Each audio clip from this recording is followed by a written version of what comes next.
sinungaling si Alejandro when he said that galing sa government funds ang t-shirt na nilagay sa kit.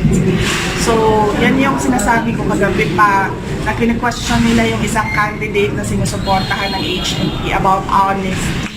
So, what shall we do about Alejandro who is lying in his feed about his dishonesty? Sinasabi ko sa kanilang lahat, walang isang kandidato dyan na hindi nagsisinungaling, kaya hindi dapat nagiging issue ang honesty ngayon. Dami-dami nilang sinasabi about the administration of President Duterte, which are untrue.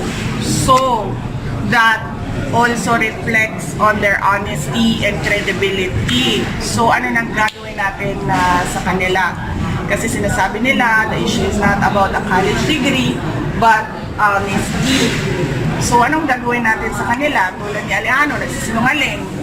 Wala naman siyang proof to say na galing sa public funds and t-shirts. And anong gagawin natin sa kanila? Na they deliberately say false statements on stage about against the administration of President Duterte. So, lahat sila sinungaling. Lahat ng tao sa mundong ito sinungaling. Thank you. Thank you, ma'am.